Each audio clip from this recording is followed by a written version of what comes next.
Welcome to the Accountants Exposed podcast, where we create light bulb moments for our listeners by exposing the journeys, secrets, and insights of some of the top players in accounting. This podcast is brought to you by Michael Edelstein, Director and Founder of Recruitment Expert, a specialist accounting recruitment agency working across Australia, New Zealand, and Asia Pacific.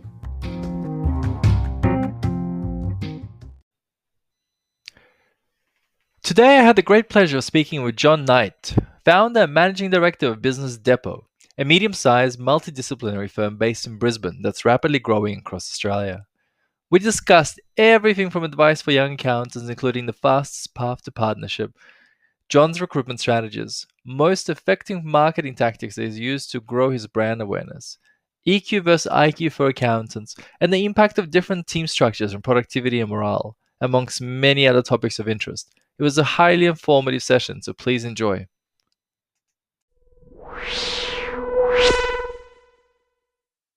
Hi, John. Welcome to the Accountants Exposed podcast. Thank you so much for joining us today. Hi, Michael. Thanks for having me. I've been really excited to talk to you all week. So, look, let's get started in terms of, for our listeners. You started from, a traditional trajectory of doing a cadetship in an accounting firm in, what's close to your hometown, Toowoomba, before becoming a partner by 30? Yeah, I was exactly 30 actually when I became a partner. Perfect. So, and then you've morphed into being the founder and managing director of an accounting firm with a fairly unique model in Australia with a business called BusinessDepot. Would that be right? A good little intro summary? Yeah, absolutely. I'd probably just say to that, Michael, the reason I went into accounting was pretty much because I didn't know what else to do. I knew I wanted to be in business. I knew I wanted to help businesses, that type of thing, having grown up in a family business as well. And so it sort of got one of those things that I became an accountant because I didn't know what else to do. That was my first question, let's get started from the beginning. Is like, what gave you the idea, or how did you get the idea of getting into accounting straight out of school? Like most kids would just, I don't know, go to uni and party, or just start doing a trade, I guess, in a country town.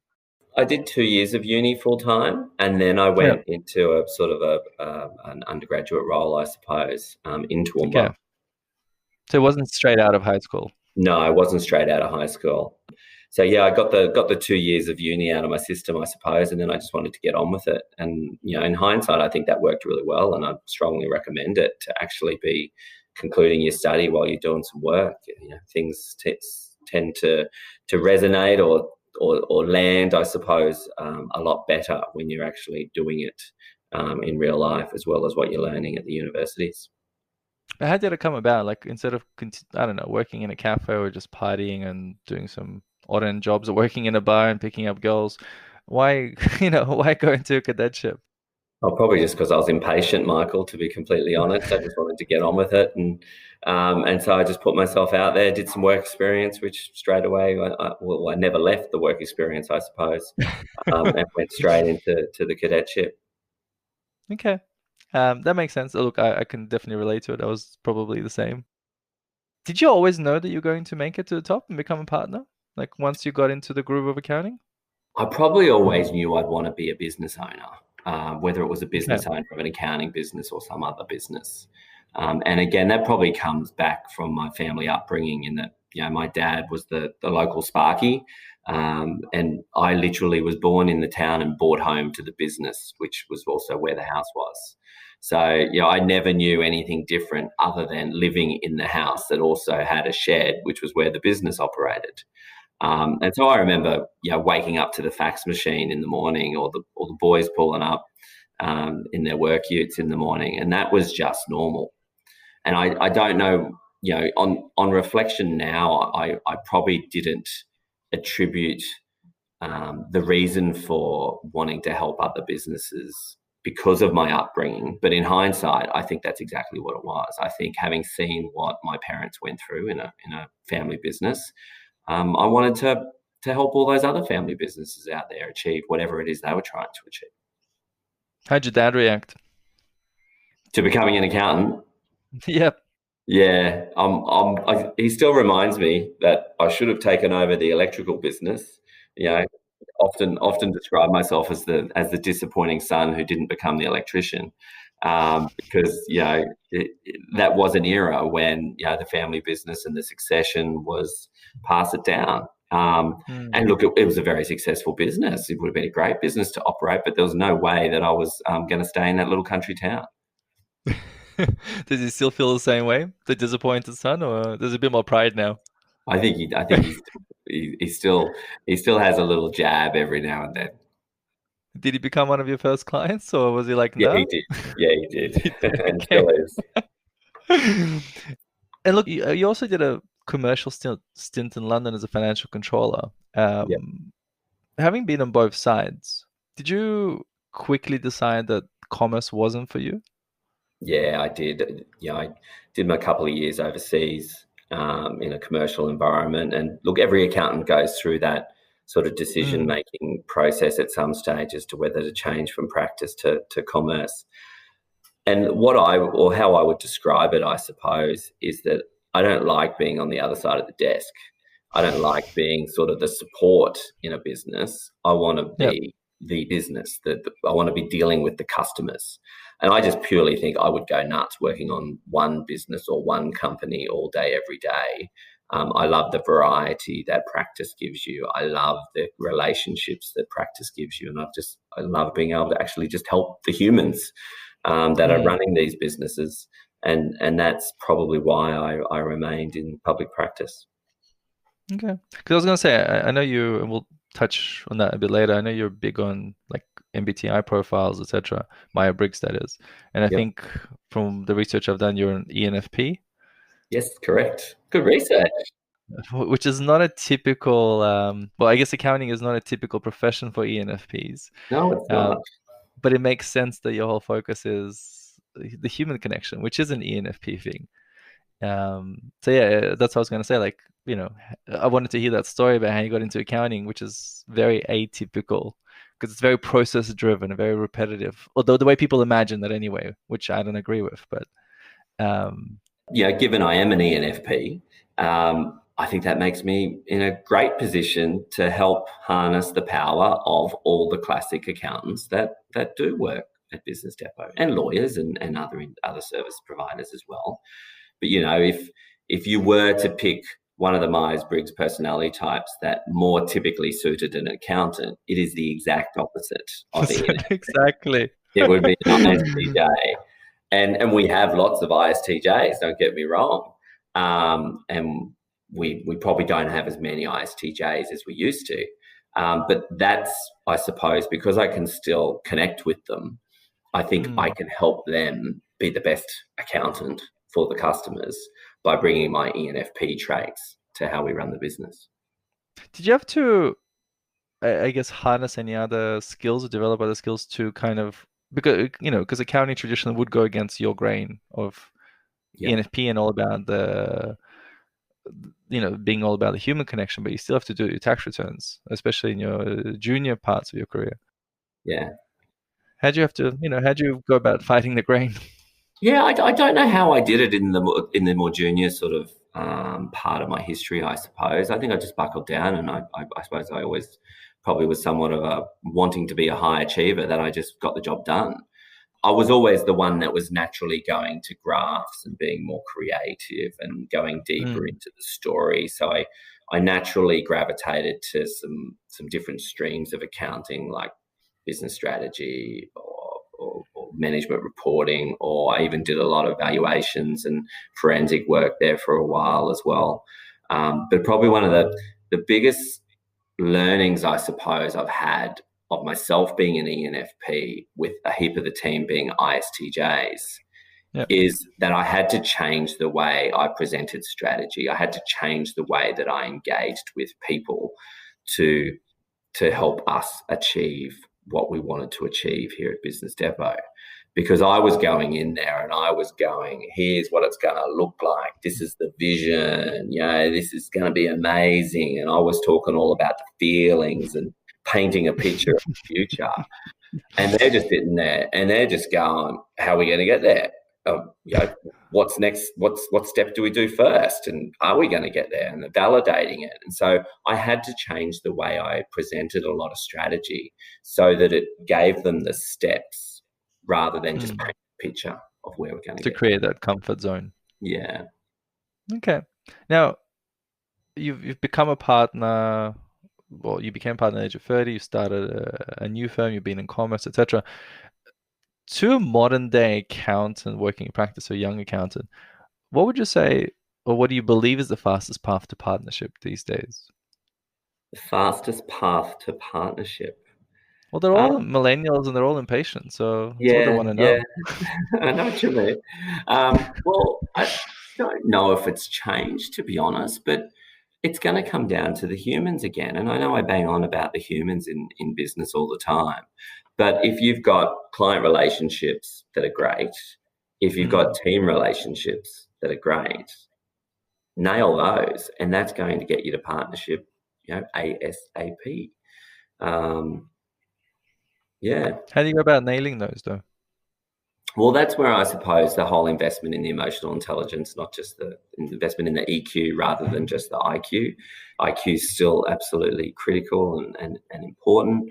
But that's where, like we've already mentioned, we spend a lot of time on personality profiling.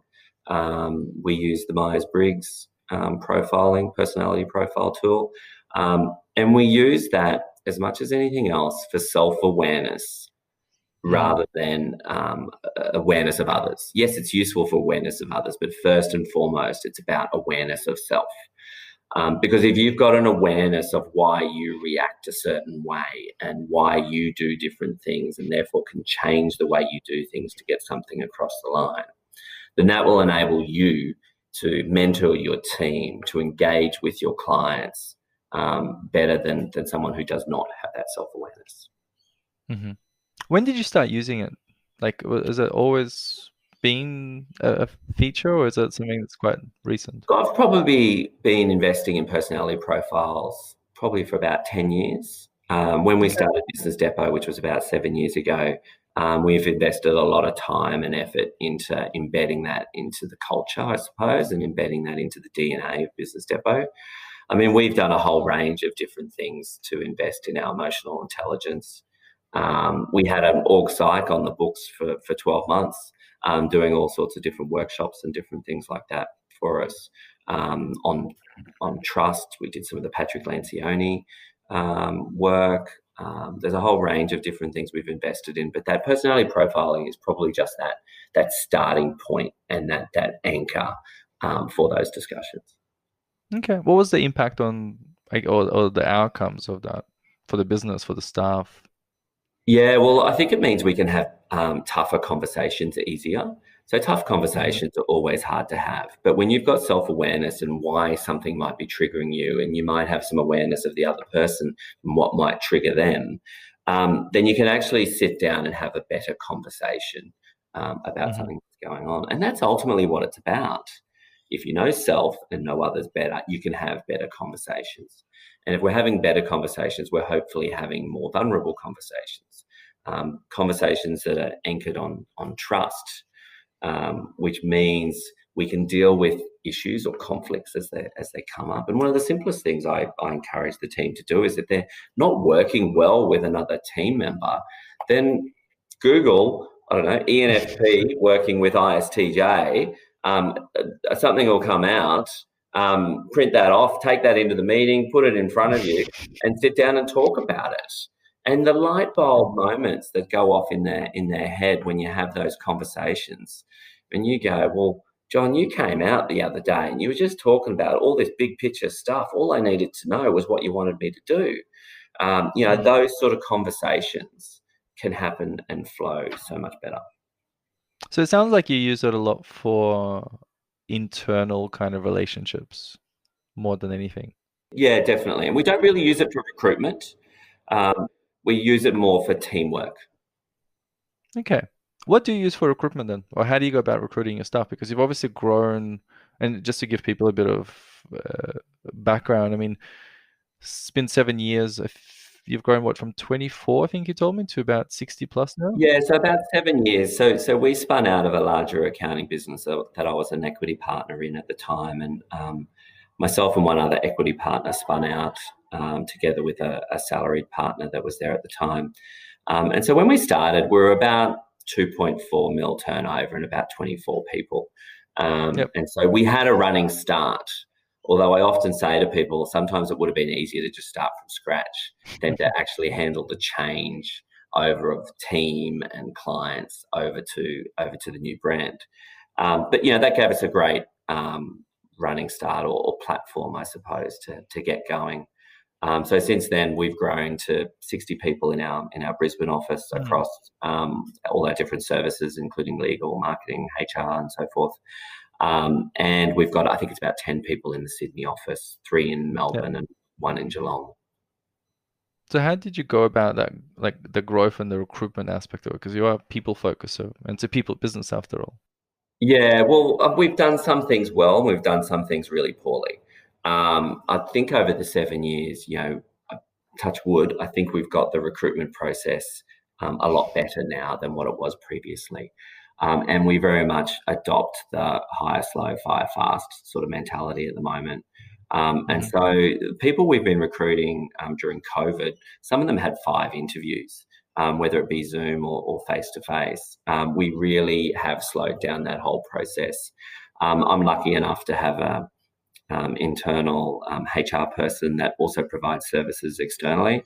And so she has put together a great process, including the onboarding process once they actually get on board, which enables her to ask some questions during that process, which dive into indicators of personality type without actually getting them to do a personality profiling test during the recruitment process.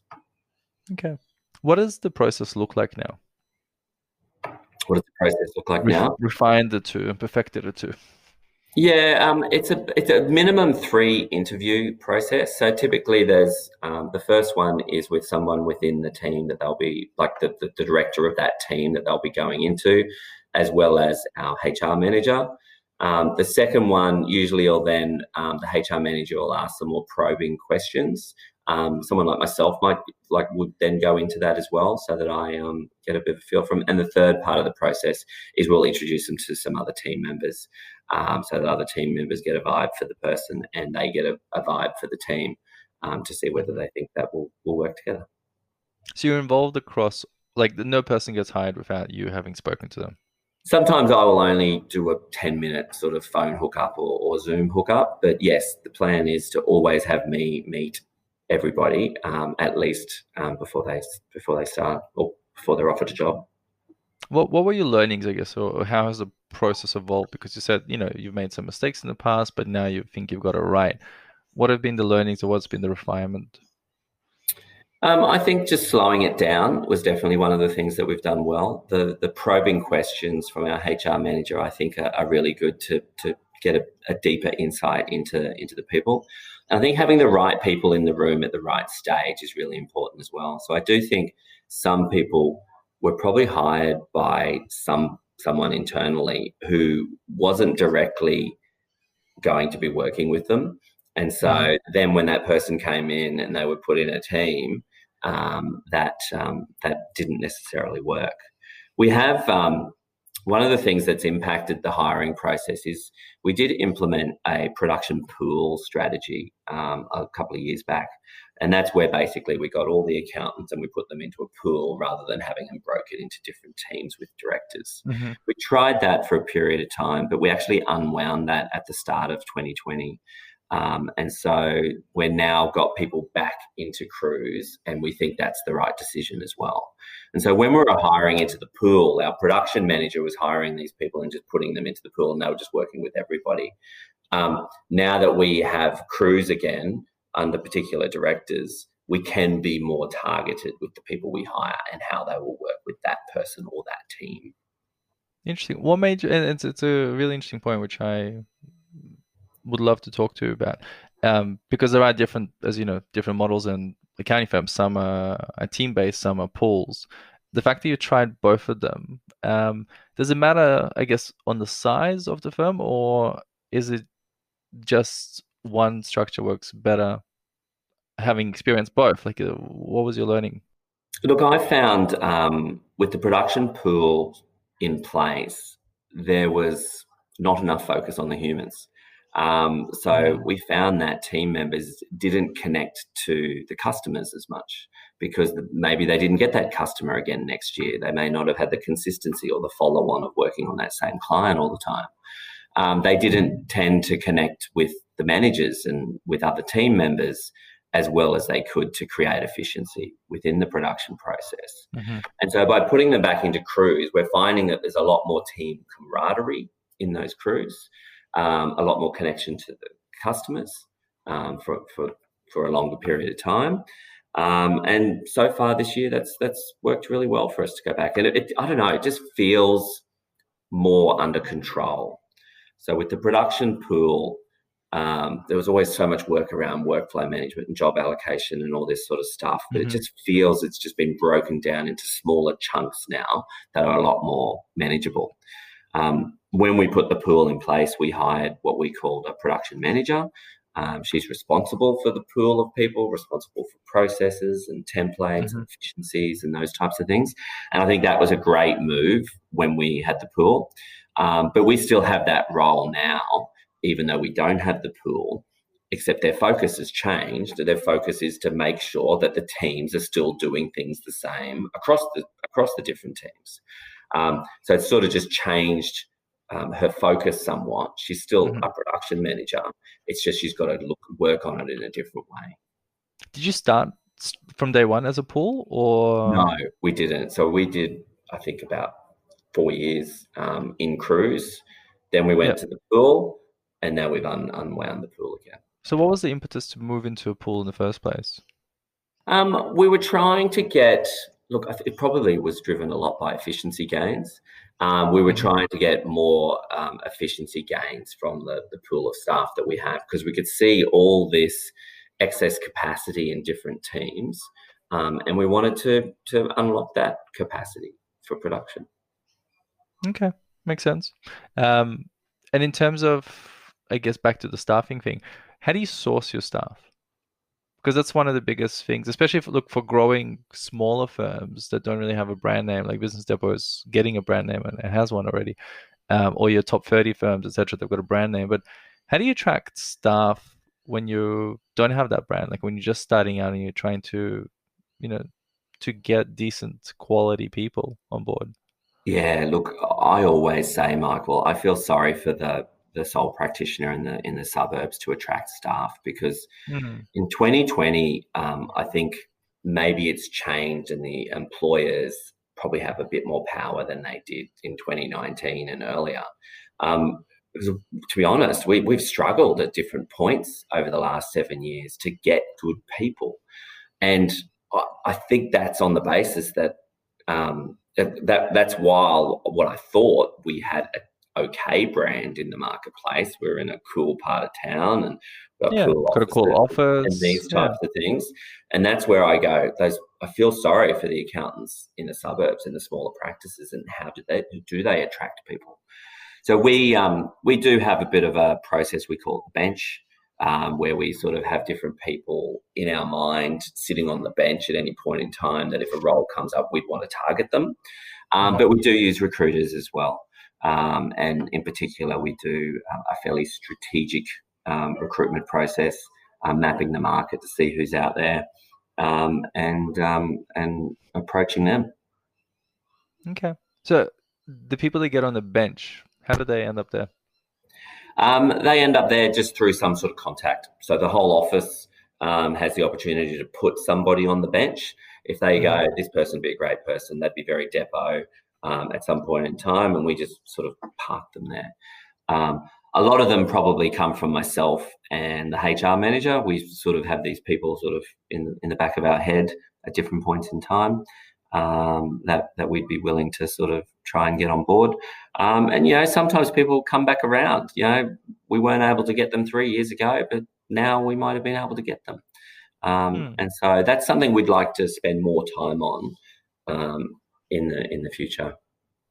What would you advise, or for example, even if you had to start from scratch today, and you were one of those sole practitioners in, in suburbia or CBD, how would Mm. you go about attracting people, sourcing them? Well, I'd say it's really a branding exercise. And what's your employer brand look like? Make Hmm. sure you put a strategy in place to grow your employer brand.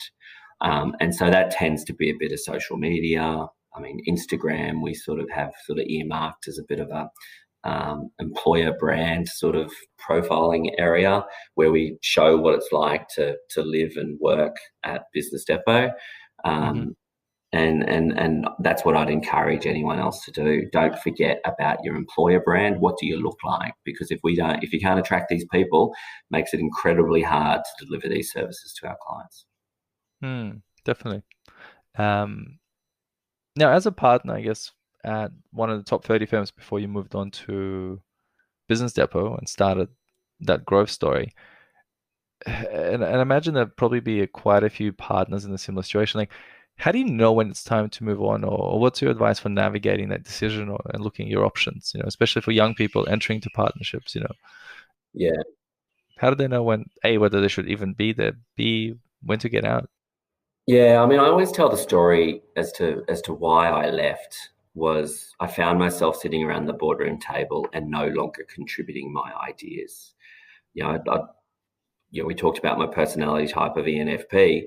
I thrive on new ideas. I thrive on doing new things. I thrive on growing and those types of things. And so when I got to a Hmm. point where it just felt like I was no longer, there was about a 6 month period where I was no longer putting those ideas on the table.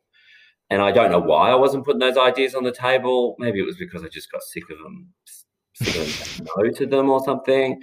But Yeah. to be completely honest, I was with a great group of people, a great group of equity partners that I got along really well with, and I still have a lot of respect for. Um, so I think it was probably more about me than it was about anything else.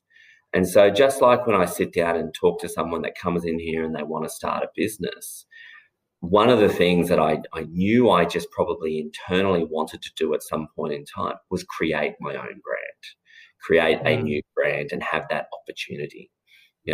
I talk to people that come in here starting businesses about why you're starting a business. There's usually 5 reasons why they're starting a business. One might be income. One might be trying to create some equity.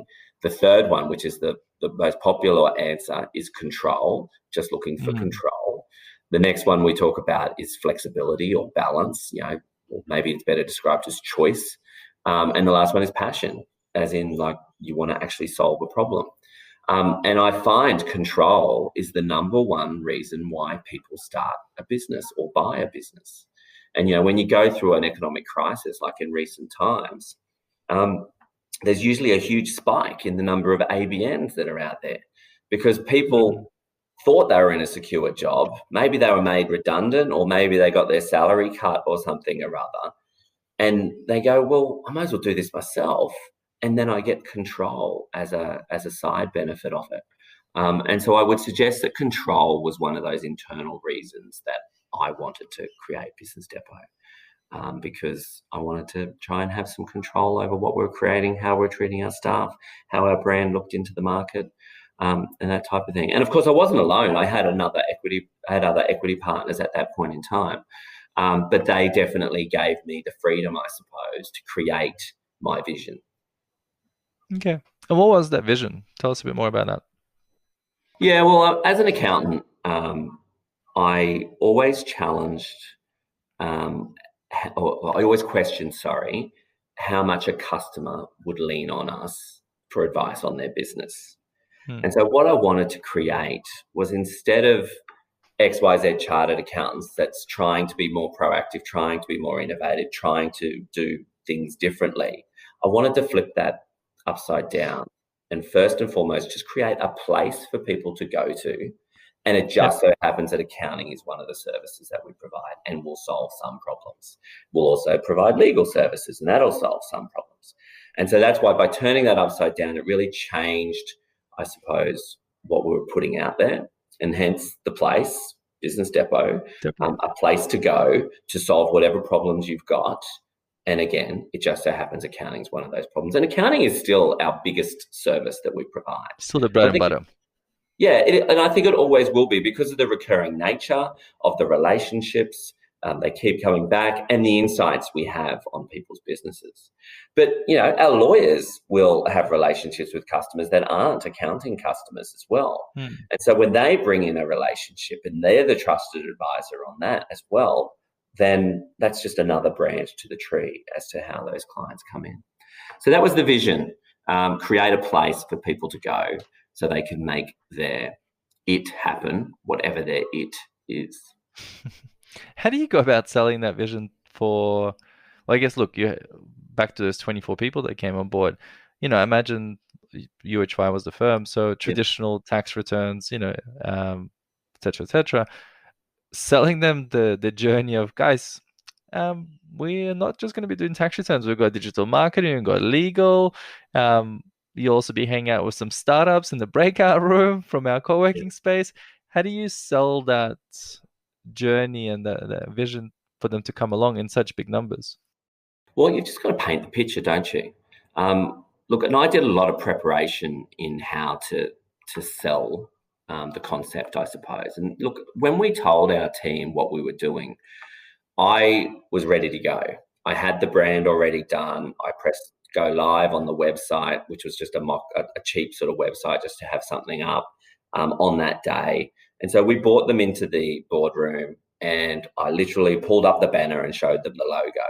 There's my new brand, Business Depot, so that they had something to connect to, so that they could visualize it. I'd sat down and pretty much thought about every single person within the team and thought about, well, what's in it for them to be part of Business Depot? And so I'd gone through that exercise. And so I therefore made sure I was addressing all those different things that the individuals were looking for, or I think they were looking for, in my presentation when I was painting the picture of what Business Depot would look like. And that is where I probably, that was ideal at that point in time. I probably stayed with that big picture, paint a picture for too long before, like I said before, I had to start breaking it down into steps and telling them how we're going to get there.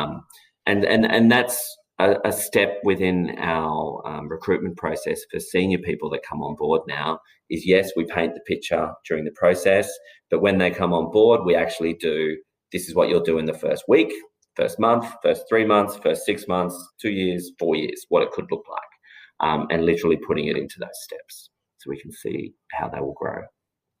And creating that expectation, I guess, so people know what they're getting themselves into.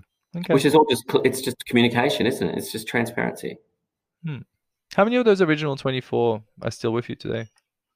Oh, I don't actually know the answer to that, Michael. There wouldn't actually be a lot, to be honest. There'd be very few. And when I think about, I always remember one of the guys that came across with us, great guy, awesome at his job, but he was just uncomfortable in our environment. He suited a more traditional accounting firm environment, and he went to a more traditional accounting firm, and that's fine. I very much have a mentality of you don't keep people forever, and if we're doing our job, we'll be getting them ready for their next role, and helping them be the best at their next role as well. And so I do think people can become stale if they stay too long as well, or maybe even jaded because something happened 2 years ago that they just can't get over. And so I've changed my view a little bit in the last little while around continuity of service, and my expectations have definitely reduced as to how long I expect people to hang around. What are your expectations now? I'd like minimum 2 year. Okay. Minimum 2 years, you said? Yeah. Okay. I mean, that's generally what I tell my candidates as well, is like, look, you have to do your 2 to 3 years, really. And after 2 years, if I'm doing my job, they're going to want to stay. And if I'm not doing my job well, then they're not going to want to stay. But sometimes we just can't offer what they want. Yeah. Speaking about leadership, and growing a business, I guess, and even as a partner, like, what does the word mean to you?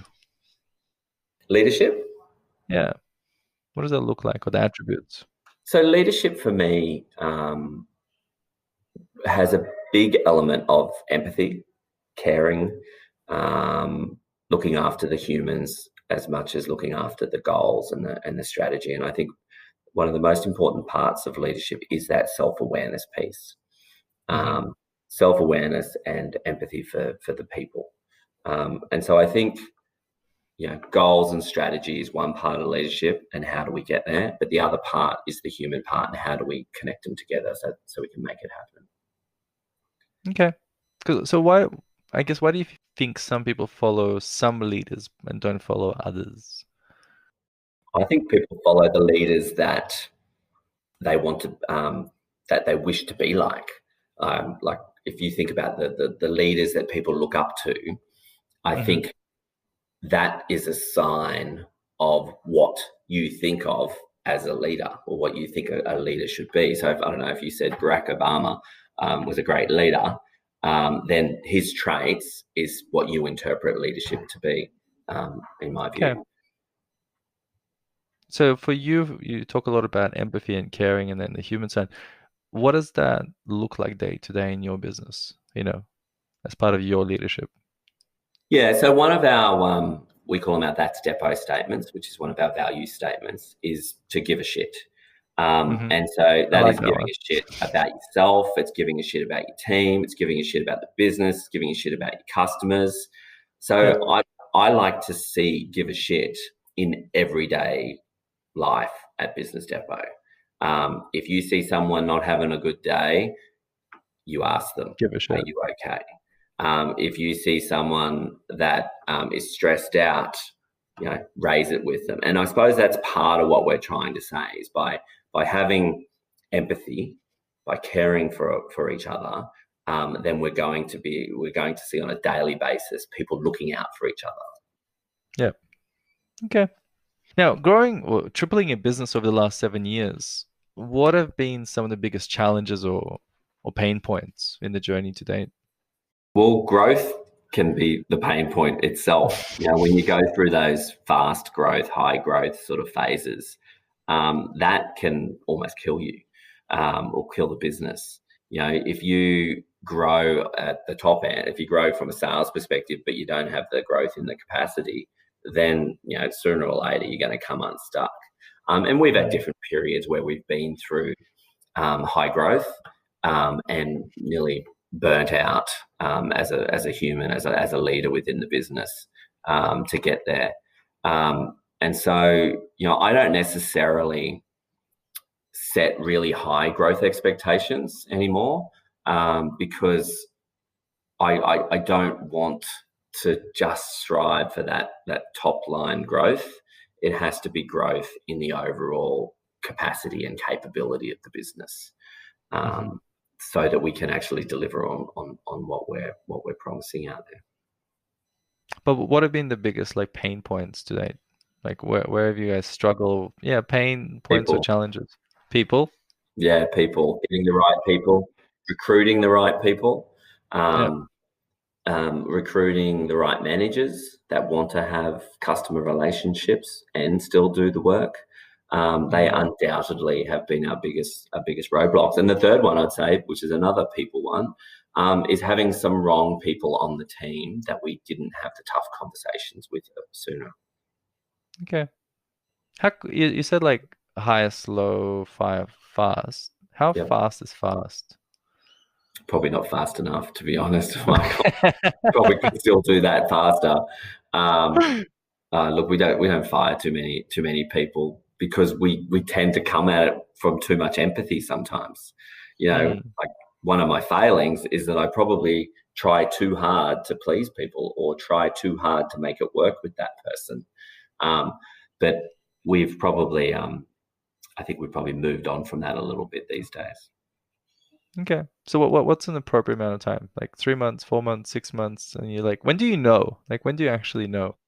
I suppose how I would say that, or how I would respond to that, is as long as it takes, so that I can put my hand on the heart and say that I tried everything I possibly could to make that person fit at Depot. Okay. Because I don't want to give up on people too soon. I want to make sure I've given them every prospect of being a success. And do you find it's the reasons why you decide to get rid of people, or you feel like you made the wrong decision? Does it come down to an attitude thing? Does it come down to a technical thing? Um, social skills or lack of them? Like, what do you find it comes down to majority of the time? Why you have to get rid of someone? Typically, it comes down to no alignment with one or some of our values. So if they actually don't have any empathy, and they don't actually care for anybody else, they're not going to last. They're not going to fit in. It's interesting, that one, actually, because I only realised probably about 12 months ago, because we do a bit of a map of all the personality types within the office. And pretty much 90% of the people in the office have an F as a dominant, which is F is for feelings in the Myers-Briggs. And I remember seeing it and going, oh, is that a good thing, having so many people with feelings? Because it can be a negative thing as well, to all around. But because one of our values is to give a shit, I see it as a massive positive that we've actually attracting and recruiting the people who actually have their empathy for others. And so that, to me, now is a real sign of a non-negotiable for me, is that if they can't have any empathy for others, then they're just not going to fit in. Why do you not do the MBTI test as part of the recruitment process, given how much emphasis you put on it? Yeah, I probably don't know the answer to that, Michael. I remember reading once, don't do it as part of recruitment, do it as part of the teamwork. And I probably haven't questioned it in the last 7 years. Okay. Because obviously there are a lot of companies that do a significant amount of testing, some over test, I would say. There's DISC profile, there's MBTI, then there's technical testing, etc., etc. And all the usual like IQ stuff as well that goes with that. You guys don't do any testing whatsoever? No, just the HR manager has some probing questions, which sort of is linked to what we're trying to work out their personality profile without actually doing their personality test. Okay. So how important are technical skills when you're hiring someone? Oh, they're pretty darn important still. They've got to be able to do the job. So we probably put more emphasis on the human side of it, more emphasis on the attitude sort of side of it. As long as they're realistic about their technical skills. So, you can have a great human who can't do a tax return. That's what I was going to say. They're not going to last very long. But, for example, we've got a great team member who's come across from an insolvency background, but wanted to get back into a biz services. And so he's very realistic around at what level he would come in. And so he's proving to be a great acquisition for us. Killed all the human sort of side of things, massive tick on that. Didn't actually have the technical skills to come in at a manager level. So he's taken a step back and he's growing the technical skills and doing a good job at it. Okay. What sort of impact has COVID had on your business to date? COVID. Well, there was a few phases of it, I reckon. So the first phase was just in lockdown, just go get set up at home, just scrap in, do what you have to do. And the team did an amazing job, showed amazing resilience during that time and just got in. When the energy around that sort of started to subside, I suppose, we found people were then starting to feel disconnected. And so what we then changed our focus to was to focus on connection then. So it was, okay, we're still working from home, but now we've got to somehow provide some sort of connection to each other, whether it be via Zoom meetings and different things like that. Then I suppose we're lucky enough, because we're up here in Brisbane, there's the phase of getting back into the office, which we slowly sort of just came back into the office over time. And that was still very, very important there to make people feel safe in the work environment. And so people pretty much had a choice. If they weren't comfortable coming back to the office, they didn't have to come back to the office, and that's where some flexible work arrangements sort of continued on. But from a work perspective, I think it's been good for us, as whether that's the wrong thing to say, that COVID's been good. Well, accountants have definitely been busy, and probably the busiest industry out of any. Yeah, well, we have been absolutely flat out. I mean, we took the approach of just help everybody. So when JobKeeper and all the support packages, we had very simple, plain English sort of blogs going out on it in a very, very timely manner. We launched webinars, which were to answer the questions of the public. We made them free webinars. Some of them we got hundreds of people on for little old Business Depot. We're pretty happy with that. And we just took the approach of we don't have to have the answer for everything, but let's have a discussion so that we can eliminate some things for customers and those out in the community, and just have that discussion. Because I found a lot of people weren't having the discussion. They were waiting for legislation. They were like waiting until they had a rock solid answer to these questions. Whereas we took the approach to help. We've actually got to have the discussion and just say, we don't know the answer to that. It may be this, it may be this, or this bit we do know, this bit we don't know. And so even without the legislation, we were talking about JobKeeper and so forth, which that worked really well. And I think that's one of the good things that I think we will look back on COVID and we will say that the work we did during COVID was massive brand extension for us. I think we were able to get our brand out there to quite a wide network during that time. And you actually grew your client base as well. Yeah, we did. We absolutely grew our client base during that time. But I think the real benefit of that will come in years' time. You know, we just completed our NPS score for 2020, which we only do once a year. And it showed a 17% increase in our NPS score for Business Depot. And I put a lot of that down to how we reacted to COVID and that opportunity to have amazing customer relationships, I suppose. Because the hard thing with change is taking the people on the journey. But COVID has been an amazing opportunity to take people on that journey and show them what you're capable of as a leader, and to show you what you're capable of as a business, and to show them that we care about the people. I hope that remains a brand element, I suppose, internally and externally, that we continue to be known for. Were there any significant changes that you made during COVID that you feel you'll carry into the new year, post-COVID?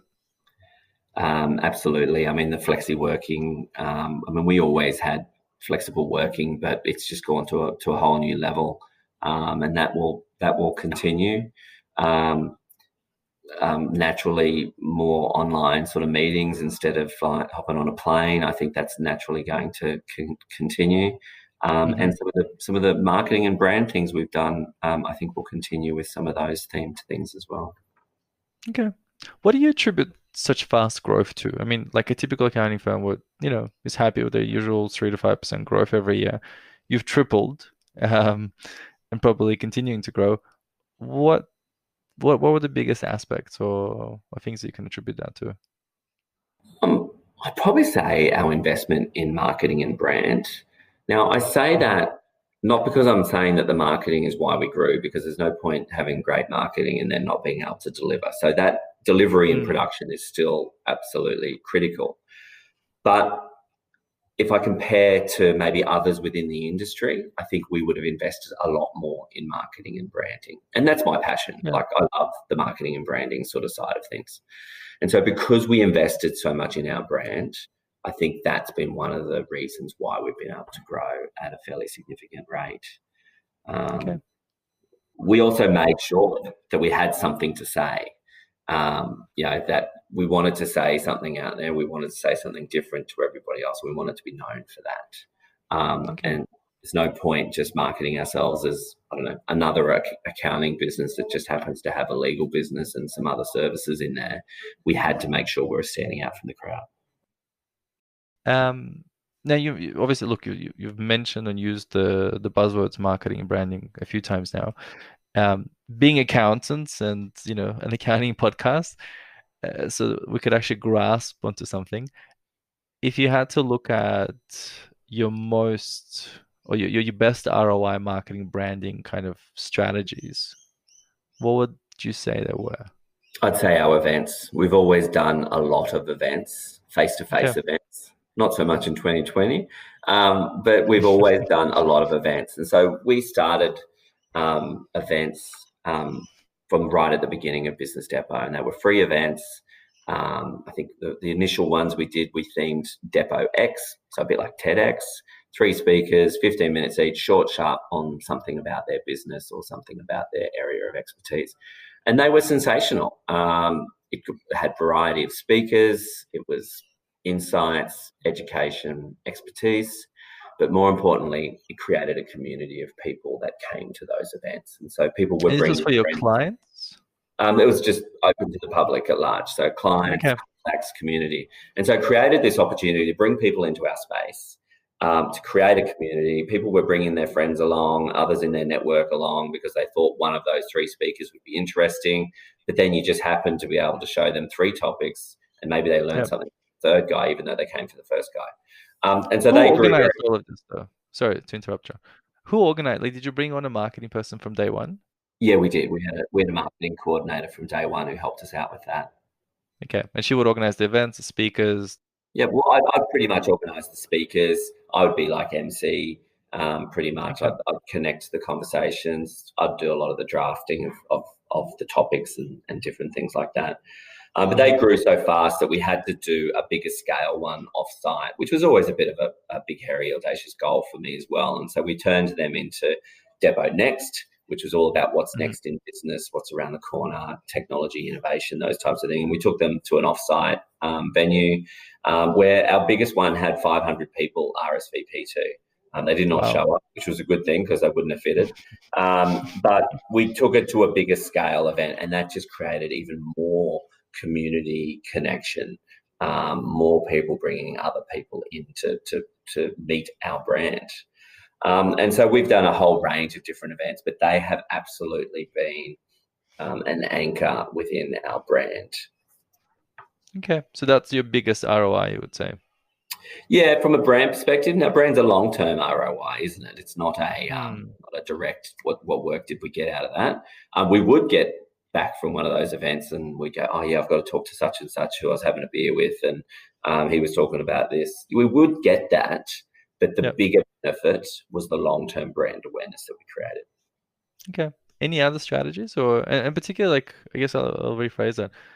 If you were starting out from scratch again, or running a small sole practitioner business, what would you invest in? Content marketing. Content marketing, okay. So content marketing, write blogs, write articles, just write about everything that you want to solve problems. You don't feel it's oversaturated because like everyone's writing content? Well, that's why you don't want to write it just exactly the same as everybody else, can you? So you've got to write it in your way. So we write it in a fairly simple sort of way, a very human sort of way. We don't have legislation quotes and those types of things. And content marketing can include videos and different things like that as well. But I say that because it helps with your search engine optimization as well for your different topics. You can multi-purpose that content in a whole range of different ways, whether you have an event, a blog, social media, a video, an ebook, whatever. Whatever content you want to be known for. I think that's another long-term investment. I think content marketing is the way to go still. Okay. Did you know exactly what your brand was all about and what it stood for from day one, and you kind of rolled down the vision, or has it been an evolving process where you're like, okay, let's add some legal, let's add some digital services, let's kind of take our brand in this direction, and it's been reactive, or was it? It's definitely evolved.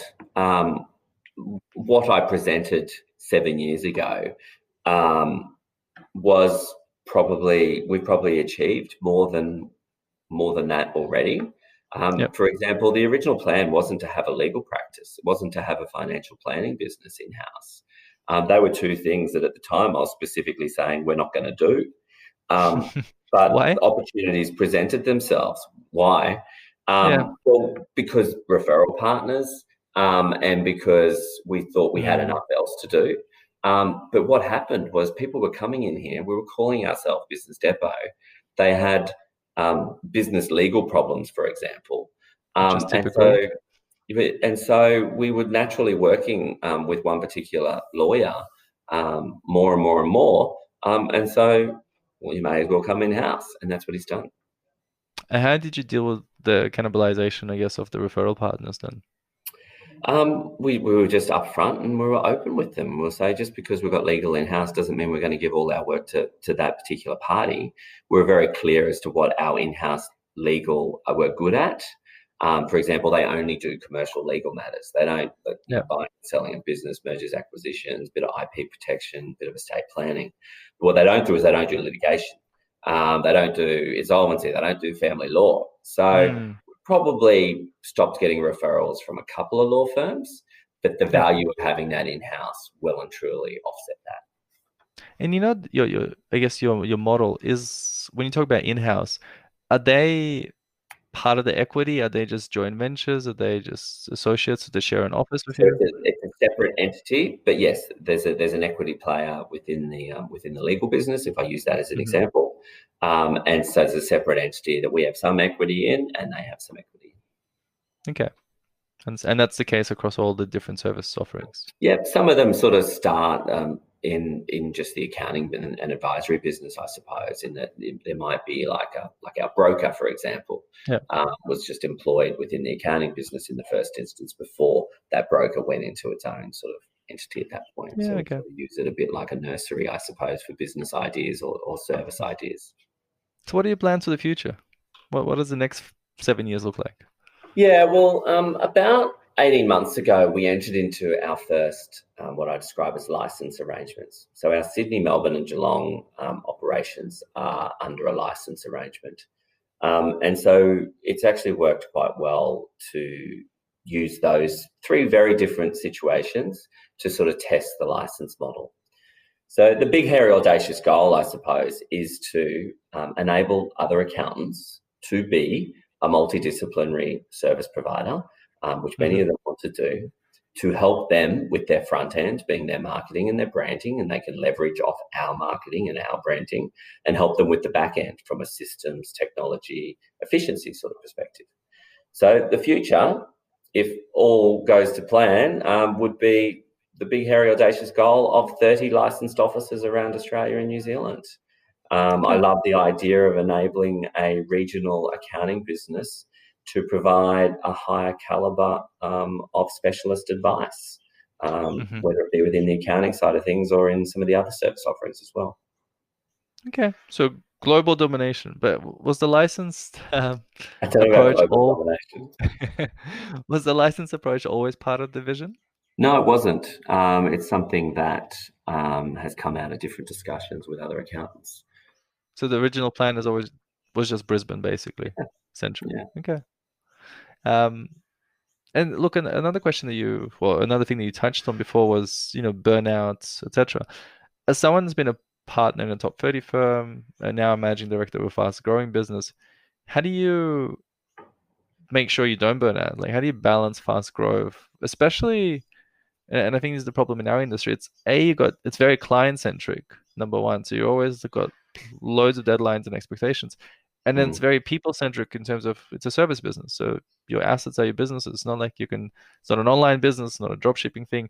So you've got a lot of demands of just keeping your people happy and trying to get the best out of them.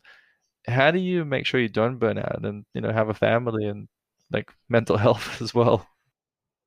Oh, look, and I would say at different times I have been at the point of burnout. I've been at times of complete exhaustion. When I launched BusinessDepot, I hurt my back. I'd always had some problems with my back, but I'd hurt my back to a point that I was on some pretty heavy medication. Is that moving all your tables into the office, or? Pardon? Was that moving all the tables into the office? Not quite. But and I remember just having this constant back pain, and yet I had to be the leader of the business and espousing the energy that we were bringing to our clients. And so at different points in time, I suppose I've broken the cycle in different ways. One story, I suppose, about March 2019 it was, and I randomly got an invite to go on a trip to Mongolia with a group of entrepreneurs here from Brisbane. and the Queensland chief entrepreneur was taking a group of people to Mongolia, and for some reason or other, it just caught my attention. And I remember my PA said, "I've purposely left something in your inbox. Normally I'd just delete it, but I think you should have a look at it." And I went home that night, spoke to my wife about it, and booked it.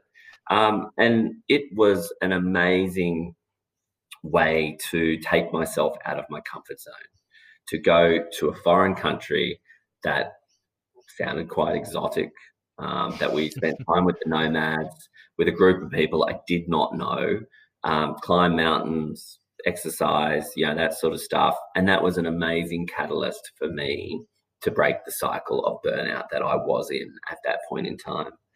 And so that then, I suppose, resulted in some changing habits. And so, I went through a phase of pre-dawns, making sure I was up before the sun went up, making sure I was exercising, starting exercise again.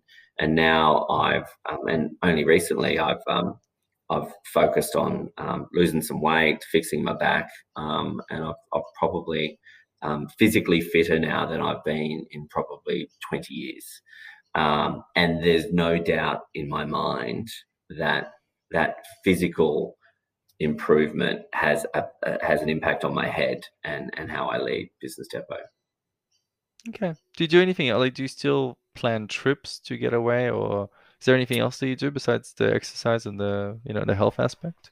Oh, look, I always like to make sure there's a trip on the horizon, that you've got something to look forward to. The overseas things might be a bit tricky for a little while now, but I'm a big lover of the beach and getting back to nature and those types of things. I think one of the other things that I think causes burnout is when you don't have enough focus. So I always talk about the squirrels in the office. And so as an ENFP, I've got lots of ideas and lots of little things, and I call them squirrels. They're these squirrel moments that distract me from what else I should be doing. And so we use the metaphor, we've got all these squirrels running around the office, hanging from the rafters, under the desk, on my shoulders, all those types of things. And I'm only allowed 3 squirrels out of a cage at any point in time these days. And so all these other ideas I have, I can keep them in a cage. I can even feed them in the cage. I can nurture the idea. I just can't give it any real attention. I can have 3 out, and they're the projects, they're the strategic things that I'm sort of working on. And so that metaphor, I suppose, keeps me focused, because without that focus, we can burn out just by chasing squirrels around the place. Okay, that's a really good point. That's some really good advice for everyone. Well, look, they say hindsight is 20/20. What would you have done differently in your career or your business at the moment? So not specifically about 2020, but just of any point in No, time? just the concept of hindsight, has like the expression 20/20. Just in general, your career, your business, life, if you want to. I probably haven't thought about the answer to that one, but I think I would have still become an accountant if I go right back to that. One of the thoughts that popped in my head was, would I have become an accountant? I think I probably still would have. Not a marketing director, running a digital marketing agency, potentially. But in hindsight, I think I might have went out on my own sooner. I maybe would have started my own business maybe sooner than what I did. In hindsight, and probably the other thing I'd say is I probably would have backed myself a bit more. How much more can you back yourself than you already have? Yeah, but maybe I backed myself sooner and backed myself in other ways. Okay. You have a certain view on the future of accounting industry, which I imagine had an impact of how you shaped your business as well. Do you mind sharing that? Yeah, so I mean, I put myself on a bit of a research tour, I suppose, of the profession a little while ago, and I just lined up a heap of meetings around Australia with other accountants and other advisors to accountants and those types of things. And that was really gazing at the future as to what I think the profession might look like. And one of my conclusions from that is what I call the fragmentation of the industry that is already happening and I think will continue to happen.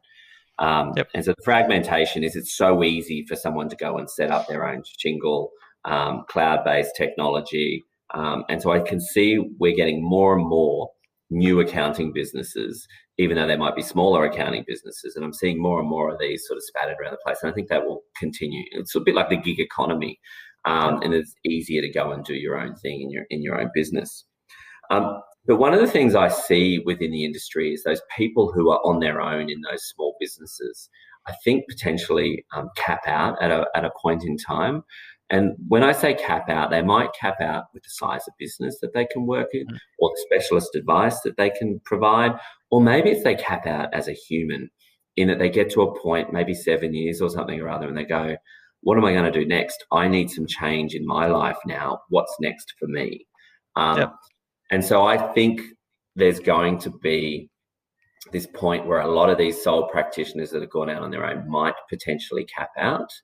And I do think there will be more and more fragmentation within the industry going on, with more specialization, more niche offerings. Hence your licensing arrangement. Yeah, hence my licensing arrangement, as a way to help some of these smaller operators feel part of something bigger, get some help with the front end and the back end, and just do the bits they love, which is typically looking after the customers. John, what made you choose the real estate niche, by the way? Because I think that's your kind of chosen area. Yeah, the real estate niche was something I just stumbled upon, to be completely honest. I had one large real estate client. He got me very deeply involved in some projects and strategy work with him. And that just meant I knew the industry. I probably am somewhat attracted to the industry because of the high performance nature of it. They tend to be an industry that are happy to take advice. And I enjoy working with them. And so that's probably an industry that I've been working in now for near on 15 years. Probably more, actually, probably closer to 20. And so that's something that's really just fallen on my lap. Okay. Do you still run a client base now, given? Yeah, only a small one, though. I never used to. So I actually got rid of reallocated my clients to other directors to look after. But I found, I don't know, I miss the clients a little bit, so I just have a small portfolio that I look after. Okay. I think it's probably important for a partner to just maintain that sort of face-to-face, but also be in touch with what clients are going through. Yeah. Look, I know we finishing up coming towards the end of our time. I know you've got to run. A couple of quick fire questions. What's had the biggest impact on you in your life? Either a book, a person, a mentor? Purple Cow by Seth Godin. Purple Cow, okay. Hence the marketing thing, makes absolute sense. Message to young accounting graduate. Get in and have a go. It doesn't have to be same. You can do it different ways. Okay. What can you share with us that you've never told anyone else? Can I share with you that I haven't told anybody else? I do feel sad that I left my previous firm to set up BusinessDepot. Like, I feel remorseful, I suppose, that I did that to people that I like and trust. That's probably something I've never shared. There you go. Okay. Favorite book besides Purple Cow? Well, I'm loving Simon Sinek's Infinite Game at the moment. I'm just about to reread it again. I love that one at the moment. Okay. And favorite show or movie? Favorite show or movie? Anything you've been addicted to recently, perhaps? I do like Peaky Blinders. Really? Why is that? I don't know. Escapism, I think. Fair enough. John, thank you so much for your time. Really My pleasure, having you Michael. here. Thank you for having me. Great chatting.